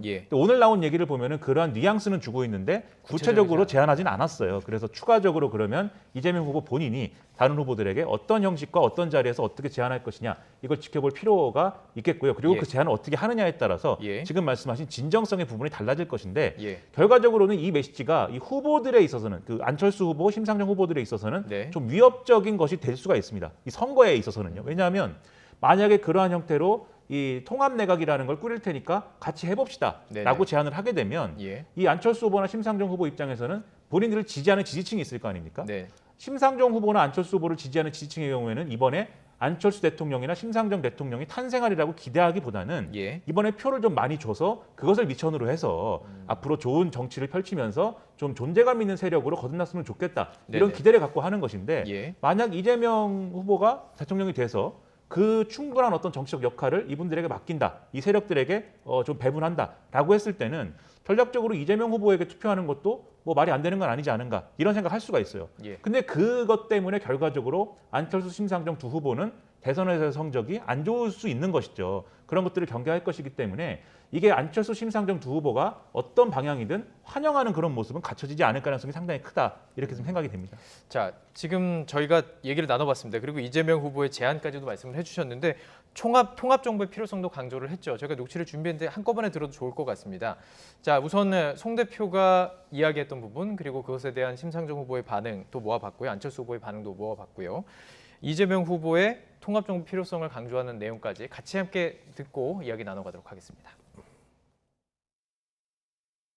이거는 안철수 후보뿐만 아니라 김동연 후보, 심상정 후보 모두에게 지금 제시되고 사실상 윤석열 후보한테도 가는 메시지라고 봅니다. 아시다시피 이것은 안철수 후보께서 다당제 계속 강조했고 양당 제도의 기득권 구조를 비판해 오셨습니다. 그런 면에서 저는 일맥상통하는 면이 있다고 생각합니다. 그런 거를 왜 그렇게 대선임박해서 하시나 모르겠어요. 사실은 거의 개헌이 가능한 정도의 의석수를 가진 정당에서 그걸 좀 충분히 이 논의가 될 수 있도록 진작에 얘기를 했으면은 아마 협의가 더 쉬웠을 텐데. 선거용으로 쓰지 마시고 진짜 더불어민주당이 자신들이 표방했던 정치개혁의 그런 그 비전을 정말 그 책임감을 가지고 앞으로 추진하시길 바라고. 그렇게 소신이 있으면 그렇게 실행을 하시면 되지 않겠습니까? 그러니까 혼자서는 이기기 어려운 이런 상황이지 않습니까? 어느 쪽도 혼자서 이기기 어려운 상황. 이런 상황을 이런 대한민국 정치 교체의 기회로 만들자 합니다. 지금 윤석열 후보에서 사실은 정말 이렇게 뭐라 그럴까요? 좀 마초적이라고 그럴까? 유세나 말씀하신 내용이나 행동이나 이렇게 보면 정말 무서울 정도입니다. 매우 구태스러운 측면이 있고요. 그래서 모두에게 협력 가능한 모두에게 드리는 말씀이다. 네, 그러니까 이제 정리를 좀 해보면 윤석열 후보 측에서는 정권 교체를 계속 강조했어요. 근데 거기에 이제 민주당 또 이재명 후보 쪽에서는 정치 교체를 강조하는 모습입니다. 근데 이게 사실 그 내면을 이렇게 들여다 보면은 사실은 이제 다른 후보들에게 적극적으로 손을 내밀면서 방금 들었던 이야기처럼 어느 후보도 이제 혼자서는 이기기 힘들기 때문에 확실하게 나와 뭉쳐서 해보자, 이런 얘기입니다. 그러니까 쉽게 말하면요, 반윤 텐트, 그러니까 반 윤석열 텐트에 힘을 좀 실어보자, 이런 의미인 거죠. 네. 근데 이게 묘하게도 지금 이재명 후보나 민주당의 제안이 다당제를 안정적으로 구축하도록 해주겠다, 이 제안이잖아요. 근데 이 제안이 향하고 있는 방향은 오히려 1대1 대결입니다.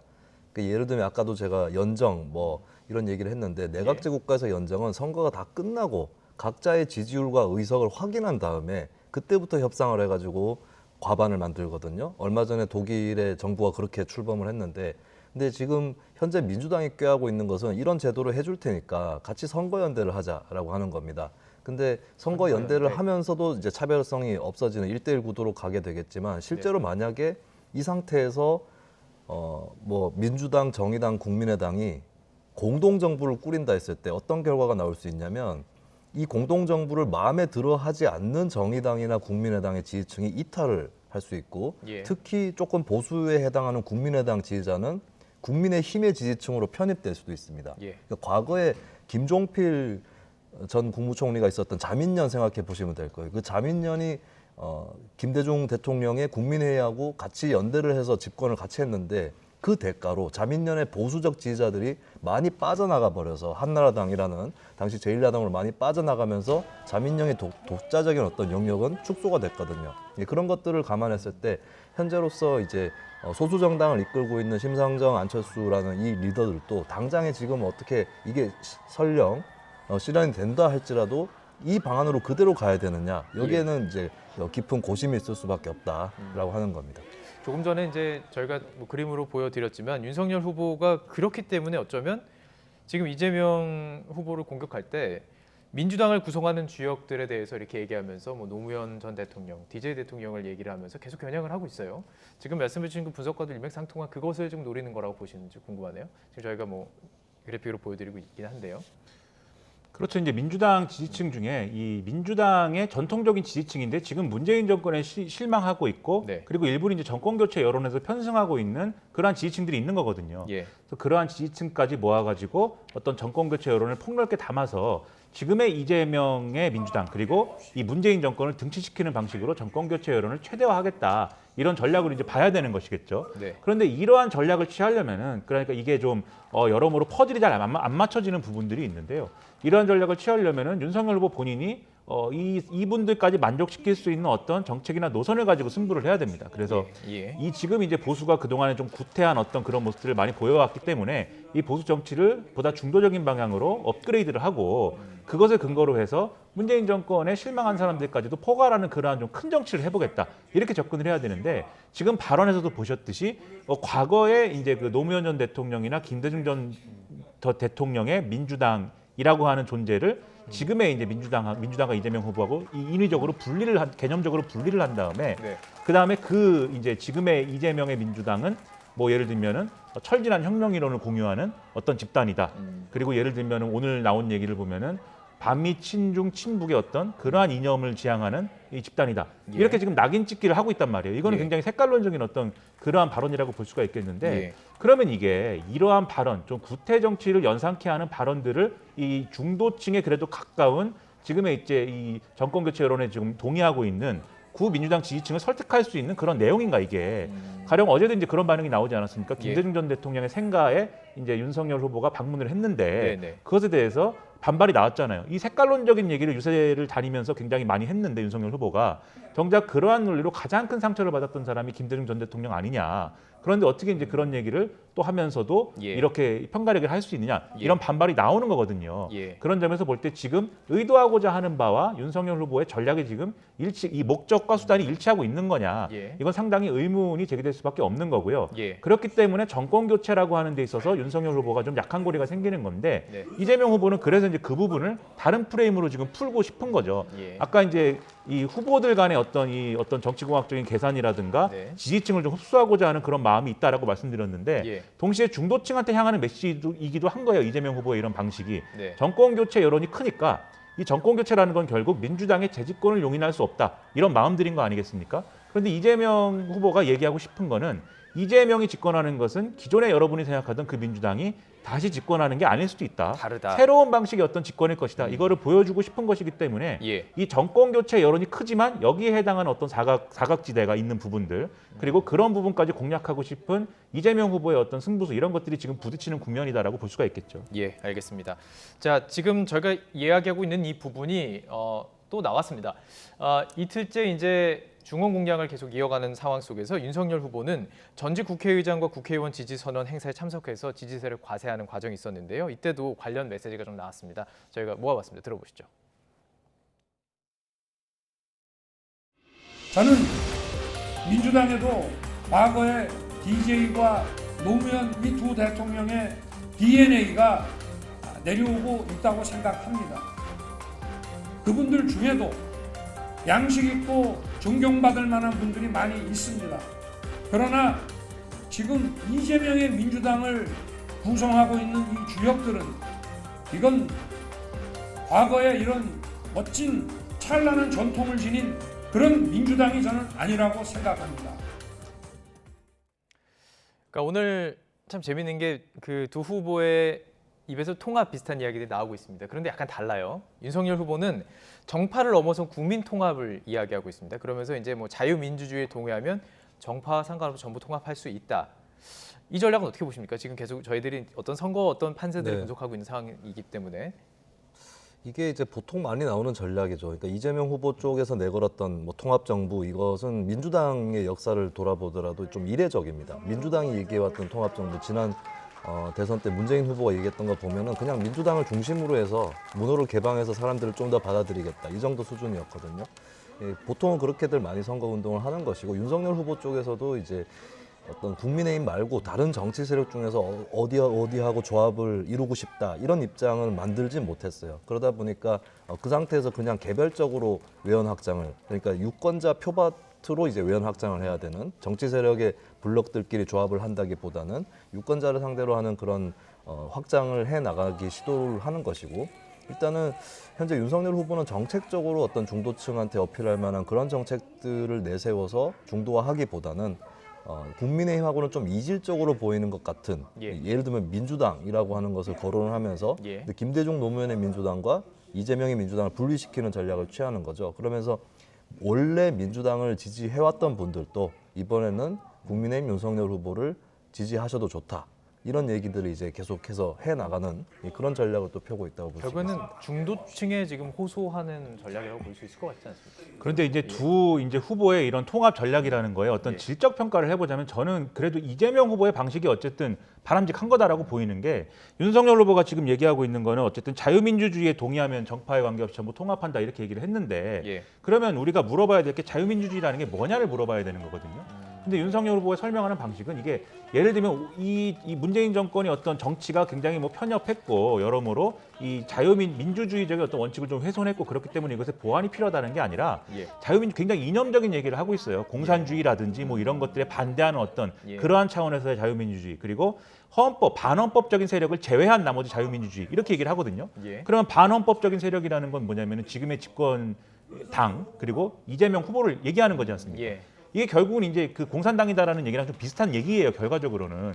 그렇게 되면 결국은 앞서 말씀드린 이념 공세로 이게 치환될 수 있는 얘기가 돼버리기 때문에 상당히 좀 올드한 방식일 수밖에 없는 거고요. 저는 이 틀을 좀 윤석열 후보가 지금 뭐 캠페인이 뭐 얼마 안 남았습니다만 벗어나야지 앞으로 좀 성과가 있을 것이다라고 얘기를 하고 싶습니다. 알겠습니다.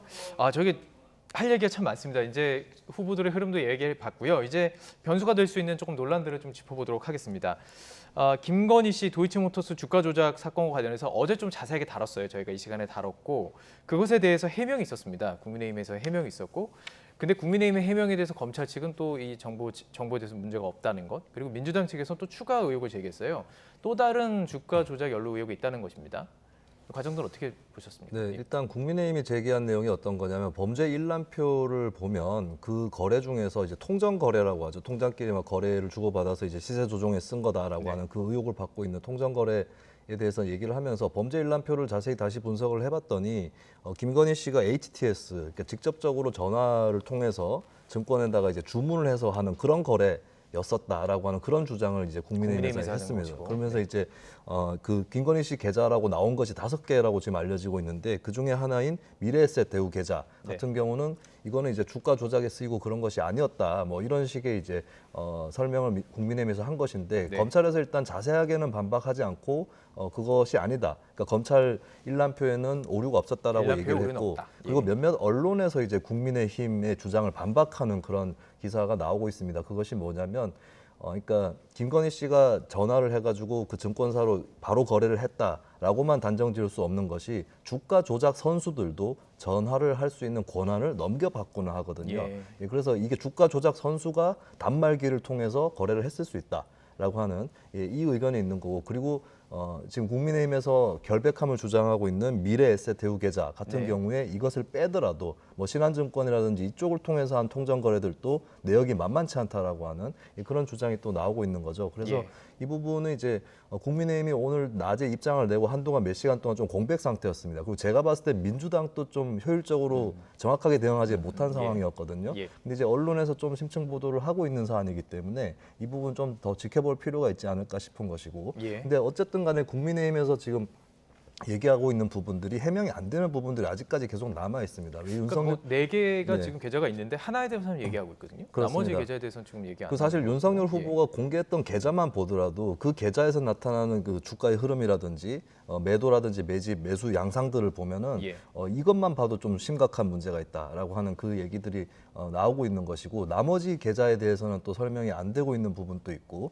그리고 좀 가짜 뉴스처럼 돌아다니고 있는 그 구전 논리들이 이 김건희 씨 계좌를 보면은 이제 주문의 횟수라든지 이런 것들이 너무 빈도가 낮다. 그러니까 하루에 한 번 꼴도 안 된다 이런 주장이 있어요. 근데 그게 주가 조작에 당연히 김건희 씨 계좌만 쓰이는 게 아니기 때문에 그걸 다 세서 보면 굉장히 많은 빈도로 되어 있다라고 하는 것이고, 그래서 이 문제에 대해서 좀 쉽게 이렇게 얘기하는 것에 대해서 좀 조심스러울 필요가 있다라고 생각합니다. 후속 보도를 또 기다려 보도록 하겠습니다. 또 후속 해명도 기다려 보고요. 그리고 이제 이재명 후보 측에서는 검사 사칭 전과가 이제 이게 선거 공보물에 들어갔습니다. 이게 거짓 소명이라는 좀 논란이 있었어요. 그러니까 그 자료 자체에 소명이 들어 있는데 거기에 해당하는 그 들어가는 그 방송 PD가 아예 지금 기자회견을 열고 뭐 문제가 있다 이렇게 지금 주장한 것입니다. 이것도 좀 설명 부탁드리겠습니다. 그러니까 이재명 후보가 공보물에 적어놓은 이 관련돼서 유죄 판결을 받은 이유에 대해서 이제 설명을 한 부분은 당시에 PD가 이 담당 검사 이름하고 사건 중요 사항을 물어봐서 알려주었는데, 그러나 법정 다툼을 해서 결국은 유죄가 나왔다. 검사 사칭을 그래서 도운 것으로 판결이 났다. 다툼에 참 많은 일이 지금 요약이 돼 있는 거예요, 그죠? 그렇죠.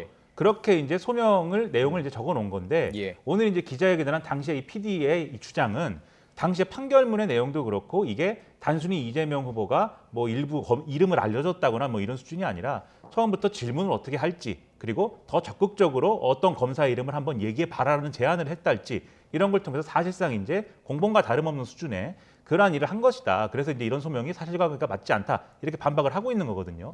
그래서 논란이 되고 있는 건데, 다만 이제 좀 우리가 좀 봐야 될 게, 예를 들면 이 공보물에 있는 소명란이라는 건 그럼 뭐에 쓰는 거냐를 한번 더 짚고 넘어가야 될 필요가 있어요. 예를 들면은 이게 지금은 이제 이 부분과 관련돼서 이제 논란이지만 집시법 위반이 전과인 사람들이 있습니다. 아무래도 과거에 민주화운동이라든가 이런 거 했기 때문에. 근데 집시법 위반이라는 전과가 그냥 이 전과를 이제 기록해 놓는 것만으로는 이게 왜 집시법 위반인지를 이제 유권자들은 알 수가 없는 거잖아요. 그래서 소명란에다가 민주화운동을 하다가 이러한 집시법 위반으로 처벌을 받은 전력이 있는 것이다라고 쓰게 돼 있는 거예요. 그러니까 이런 방식으로 내가 이 죄에 대해서 왜 이런 판결이 나왔는지를 설명하라는 게 소명란이거든요. 본인이. 그렇죠. 그러니까 이재명 후보 입장에서는 나는 사실 그때 이런 것이라고 재판에서 주장을 했는데 결과적으로 그것이 받아들여지지 않았다라고 쓴 거지 않습니까? 그러면 이것이 사실 과연 허위사실 공표라든가 뭐 이런 것에 해당할 수 있는 문제이냐, 그렇진 않을 것 같고요. 다만 그렇게 씀으로 해서 지금 논란이 벌어졌고 사실과 다르다라는 지적들이 막 나왔으니까 결과적으로 이 뉴스까지 포함해가지고 유권자들이 판단을 해야 되는 것인 거죠. 자, 마지막으로 질문 하나씩만 짧게 드리도록 하겠습니다. 그 외에도요, 뭐 박범계 법무부 장관이 민주당 뭐 단체 채팅방에 초대가 됐던 그 논란도 있었고, 또 반대로는 또 그 민주당 측에서 이제 고소를 했죠. 국민의힘에서 막 임명장을 남발한다는 거예요. 이거 가지고 좀 문제가 되는 여러 가지 지금 이야기들이 나오고 있습니다. 어떻게 보면 네거티브의 한 하나의 그 가지인데 변수가 될 수 있는지도 짧게 두 분 다 질문 여쭈고 마치도록 하겠습니다. 네, 저는 뭐 이번 선거 전국에서 불거졌던 거에 비하면 조금 사소한 사안이 아닌가 싶은데, 박범계 장관 같은 경우는 선거 운동을 하는 단톡방 안에 들어가 있었단 말이죠. 근데 이게 이제 초빙을 하는 사람이 실수로 뭐 민주당 의원 이렇게 등록돼 있는 박범계 장관을 찍어서 초빙을 했을 수도 있다. 그래서 이거는 더 따져보려면 그 안에서 어떤 논의를 직접적으로 같이 했느냐, 이걸 따져봐야 될 것 같고요. 적극적으로 의사를 냈나 뭐 이런 것들. 그래서 이제 이거 가입 자체는 물론 빨리 탈퇴를 하는 것이 박범계 장관도 바람직했는데 기사를 보니까 좀 취재에 들어가고 난 다음에 탈퇴를 하는 타이밍이 좀 늦었던 부분이 있습니다만 이거 자체로는 아직까지 심각한 부분은 아닌 것 같아요. 그리고 이제 임명장 남발 논란 같은 경우는 사실 그렇게 남발을 하면 결국에 손가락질 받고 국민들에게 이제 비웃음을 사고 이제 선거 문화도 앞으로 또 바뀔 거라고 봅니다. 근데 여기서 문제가 될 수 있는 것은 단번에 해프닝이라고만 치부하고 웃을 수 없는 건 개인정보 유출의 가능성이거든요. 이 부분에 대해서는 좀 철저한 조사가 이루어져야 되지 않을까 그렇게 봅니다. 짧게 정리해 주시죠. 저는 말할 게 많은데 시간이 없어요. 그래가지고 이런 여러 가지 뭐 얘기들을 하고 있습니다. 결과적으로는 지지층이 상대 후보를 미워하는 데만이 근거가 될 뿐이지 선거에 결정적인 영향을 미칠 만한 그러한 어떤 네거티브라든가 검증 의혹들은 사실상 많이 이제 효력을 좀 잃어버린 것 같다 이런 생각입니다. 예, 알겠습니다. 선거는 이제 미래를 뽑는 것이다. 특히 이제 정치평론가 분들은 그 모두가 동의하는 내용인 것 같아요. 잘못한 것보다는 미래를 보자. 그런 의미에서 또 얘기를 해주신 것 같습니다. 자, 나이트 포커스 오늘 김민아 시사평론가 또 김수민 시사평론가와 함께 이야기 나눠봤습니다. 고맙습니다.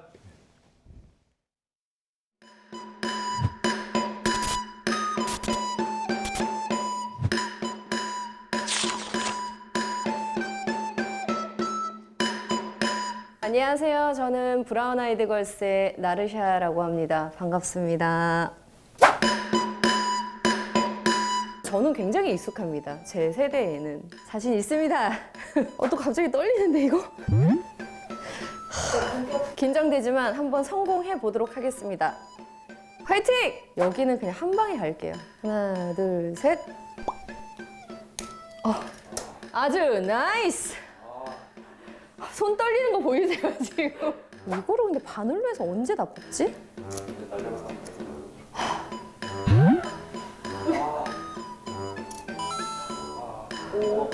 저 어떡해요? 손이 너무 떨려요, 지금. 난 또 이거까지 잘해버리면 어떡해. 정말 지겨워. 나란 여자 정말 지겨워. 역시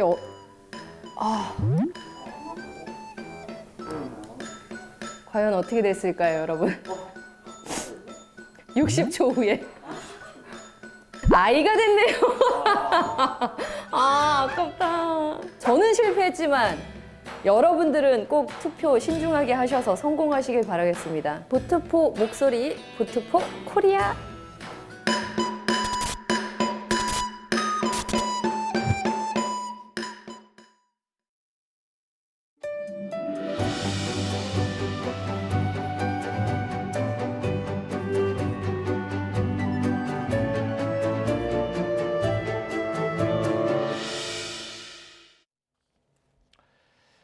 러시아가 현지 시각 24일 우크라이나 침공을 개시한 지 약 9시간 만에 수도 키예프 북부까지 진군했다고 AFP, 블룸버그 통신 등이 보도했습니다. 우크라이나 국경 수비대는 러시아군이 키예프 지역 북부까지 진입했으며 그레드 다연장 로켓포 미사일 공격을 가하고 있다고 발표했습니다. 우크라이나 구조당국은 키예프 남쪽으로 20km 떨어진 지점에서 14명을 태운 군용기가 추락했으며 사상자를 파악하고 있다고 AFP가 보도했습니다. 또 현장 기자를 인용해 저공 비행하는 헬기 몇 대가 수도를 향해 날아오고 있는 장면도 목격됐다고 전했습니다. 한편 블룸버그는 러시아 의원을 인용해서 러시아의 목적은 우크라이나 수도에서 친러 정부를 세워서 미국의 영향력을 몰아내는 것이라고 전했습니다. 이렇게 러시아의 우크라이나 침공이 시작된 가운데 우크라이나 주재 미국 대사관이 업무를 전면 중단했습니다. 현지 시각 24일 CNN에 따르면 우크라이나 주재 미 대사관은 지난 12일 키예프 대사관에 이어서 24일 리비우에서 영사 업무도 중단했다고 밝혔습니다. 미국은 러시아의 우크라이나 침공 우려가 커지자 우크라이나 내 미국인들에게 즉각적인 철수를 권고하면서 지난 14일 대사관을 수도 키예프에서 서부 리비우로 이전했습니다. 러시아의 우크라이나 침공으로 긴장감이 고조되면서 코스피가 2.6% 급락하고 원달러 환율은 1,200원대를 돌파했습니다. 원자재 수급난 등이 우려되는 만큼 산업계는 상황을 예의주시하는 모습입니다. 강희경 기자가 보도합니다. 우크라이나 사태를 둘러싼 긴장 고조가 국내 주식시장에 직격탄을 날렸습니다. 러시아의 우크라이나 침공 소식이 전해지면서 코스피가 급락한 겁니다. 코스피는 장중 한때 2.7% 넘게 떨어진 뒤 2648.8에 장을 마쳤습니다. 전날보다 2.6% 떨어진 수치입니다. 개인이 1조 원 넘게 순매수했지만 외국인과 기관이 순매도하며 지수를 끌어내렸습니다. 결국 지난달 27일 이후 한 달 만에 가장 낮은 수치를 기록했습니다. 상대적으로 안전자산인 달러의 수요가 몰리면서 원달러 환율은 급등했습니다. 0.88%, 10원 넘게 오른 1202.5원의 거래를 마쳤습니다. 긴장이 완화될 때까지는 당분간 주식시장과 외환시장 모두 비슷한 흐름이 이어질 것으로 보입니다. 전면전에 대한 걱정들이 커지고 있는 상황이고 글로벌 금융시장 전반적으로는 안전자산 선호, 위험자산 회피 심리가 커지고 있다. 이로 인해서 원화 약세, 원달러율 상승, 주식시장 급락 계속되고 있다고 보고 있습니다. 국내 산업계의 긴장감도 고조되고 있습니다. 사태가 길어지면 원자재 수급난과 수출 제한, 유가 급등 등으로 타격이 불가피하기 때문입니다. 사태가 길어지면 부품 수급이나 비용 관련 문제가 커질 수 있고 무역 제재 얘기도 나오고 있어서 상황을 계속 예의주시하고 있습니다. 정부는 전담 창구를 개설해 국내 기업 등을 대상으로 취급 제품이 수출 통제 품목에 해당하는지 상담을 지원하기로 했습니다. 또 우크라이나 현지에 진출한 우리 기업 13개사의 주재원 43명을 모두 대피시킨 데 이어 상황을 실시간으로 점검하고 업계 지원 방안도 마련해 나간다는 방침입니다. YTN 강희경입니다. 한국은행이 올해 소비자 물가 상승률을 10년 만에 3%대로 전망하면서 기준금리는 동결했습니다. 우크라이나 사태로 원자재 가격 급등이 예상돼 올 한 해 물가 상승이 최대 과제로 떠올랐습니다. 박병환 기자가 보도합니다. 한국은행이 올해 소비자 물가 상승률 전망치를 3.1%로 대폭 올려 물가 상승에 대한 높은 우려를 보여줬습니다. 지난해 11월에만 해도 2.0%로 전망했는데 1.1%포인트나 올린 것입니다.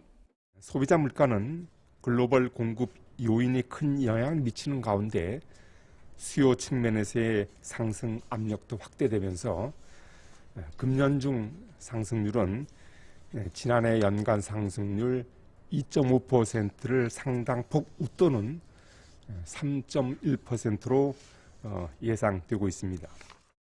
한은이 소비자 물가 상승률을 3%대로 전망한 것은 10년 만에 처음입니다. 최근 글로벌 병목 현상과 함께 날로 악화하는 우크라이나 사태 등으로 원유를 비롯한 원자재 가격의 급등이 불가피해 보입니다. 한국은행 금융통화위원회는 연 1.25%인 기준금리의 동결을 결정했습니다. 주요국의 통화정책 방향, 또 지정학적 리스크 등 대외 여건의 변화와 그것이 국내 경제에 미치는 영향을 좀 더 살펴볼 필요가 있는 점을 고려해서 기준금리를 현 수준에서 유지하기로 결정을 하였습니다. 물가 상승을 봐서는 기준금리 인상이 필요하지만 오미크론 확산으로 어려움을 겪는 서민들을 고려한 조치입니다. 우크라이나 사태로 국제 유가가 불안정하지만 인플레보다도 실물 경제에 미칠 악영향이 더 우려되다 보니 이러한 점들이 반영되어서 이번에 한국은행이 금리를 동결한 것으로 판단됩니다. 다만 코로나19와 물가 상황 등을 점검하면서 통화 정책을 조정하기로 해 기준금리의 추가 인상 가능성을 열어놨습니다. YTN 박병환입니다. 얼마 전 재택 치료를 하던 생후 7개월 아기가 응급실을 수소문을 하다 수차례 거절당한 끝에 숨진 사건이 있었죠. 최근에는 태어난 지 열흘 된 아기가 코로나19 중증 증세를 보여서 급하게 병상을 찾아 헤매다 5시간 반 만에 입원하기도 했습니다. 영아를 치료할 병원을 찾기 힘든 사례가 반복되는 이유가 무엇인지 이준엽 기자가 취재했습니다. 지난 5일 태어난 지 열흘 된 아이와 함께 코로나19 재택 치료에 들어간 어머니 A씨. 이젠 건강이 좋아졌지만 아기와 함께 확진됐을 때를 생각하면 아직도 아찔하기만 합니다.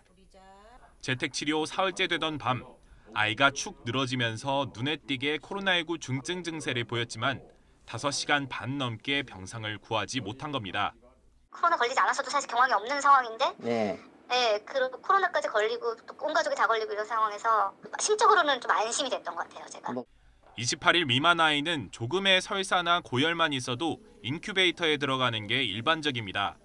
하지만 인큐베이터는커녕 소아진료가 가능한 병상을 찾는 것조차 쉽지 않아 재택치료 담당의와 보건소가 밤새 전화에 매달려야 했습니다.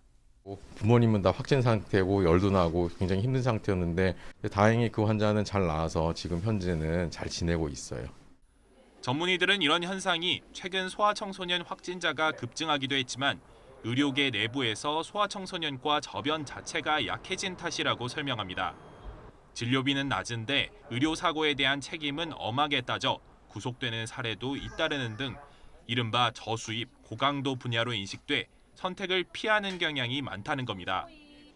여기에 3년 연속 1% 미만 합계 출산율을 기록할 정도로 저출산이 심각해 전망도 어둡습니다. 이렇다 보니 부산이나 대구, 대전 같은 광역시 소재 응급실조차 2년 연속 소아청소년과 레지던트가 없고 수도권인 경기도 화성 동탄에서조차 소아응급실은 문을 닫는 실정입니다. 특히 수련이가 있는 전국 51개 병원 가운데 소아청소년과 지원자가 아예 없는 곳이 35곳에 달하는 등 기피 현상은 더욱 심해지고 있습니다. 오늘 저출산하고 그 코로나 상황이 겹쳐가지고 소아청소년과 병원들 경영상이 급격하게 나빠졌고요. 중도에 사직하는 레지던트들이 많아서 너무너무 힘든 상황이라고 들었습니다. 얼마 전 코로나19에 확진돼 사망한 7개월 아기도 소아 진료가 가능한 응급실을 수소문하다 수차례 거절당한 것으로 드러났습니다. 응급의학 전문의가 있더라도 영유아에 대해서는 별도의 지식과 경험이 없으면 함부로 진료할 수 없기 때문입니다. 소아청소년 전문의가 급격히 사라지는 지금 상황을 타개하려면 수가를 높이는 등 정책적 지원을 위한 사회적 합의가 시급하다는 지적이 나옵니다. YTN 이준엽입니다. 일본 후쿠시마 원전 사고가 발생한 지 11년이 지났습니다. 일본 정부 방류를 주장하고 있죠. 인근 수산물에서 여전히 다른 곳보다 방사성 물질이 4배 넘게 검출됐습니다. 윤혜리 기자의 보도입니다. 삼중 수소가 포함된 오염수는 정화 처리한 뒤 바다로 내보내기 때문에 안전하다. 삼중 수소가 건강에 미치는 영향은 염려하지 않아도 된다. 지난해 12월 일본 정부가 자국 내 전국 학교에 200만 장 넘게 뿌린 홍보물입니다. 방사선 물질인 삼중수소가 포함된 오염수가 안전하다는 내용이 담겼는데 일본 내에서도 논란이 되자 결국 회수했습니다. 일본 정부는 일본산 식품에 대해서도 문제가 없다고 주장하고 있지만 정작 공개된 자료 내용은 달랐습니다. 시민방사능감시센터 등 시민단체가 일본 후생노동성의 일본산 식품 방사성 물질 검출 결과를 공개했는데 후쿠시마 인근 수산물의 세슘 검출률이 다른 지역보다 4배 정도 높은 것으로 나타났습니다. 송이버섯과 두릅 등 일부 농수산물에서는 기준치보다 각각 9배, 6배 많은 세슘이 검출되기도 했습니다. 일본의 식품 기준치 킬로그램당 100베크렐을 넘게 세슘이 검출되는 식품목도 많이 있다라는 것을 일본 정부의 주장이 거짓임을 알 수 있습니다. 시민단체는 일본 정부에 내년 상반기 예정된 후쿠시마 원전 오염수 방류 계획을 철회하라고 촉구했습니다. 우리 정부를 향해서도 일본에 대해 여러 차례 유감을 표명하긴 했지만 이런 노력이 일회성에 그쳐선 안 된다고 지적했습니다. 우리는 일본 정부가 바다에 오염수를 버리려는 것에 대해서 적극적으로 당연히 막아야 하고 일본 정부는 방사능 오염수 해양 방류를 포기해야 하며 국회는 지난해 6월 본회의에서 일본 정부의 후쿠시마 원전 방사능 오염수 해양 방출 결정을 규탄하는 결의안을 채택했습니다. 국제사회에서도 우려가 잇따르는 가운데 국제원자력기구 IAEA는 오는 4월 오염수 처리 안정성과 관련해 후쿠시마 현지를 답사한 조사 결과를 발표할 예정입니다. YTN 윤혜리입니다.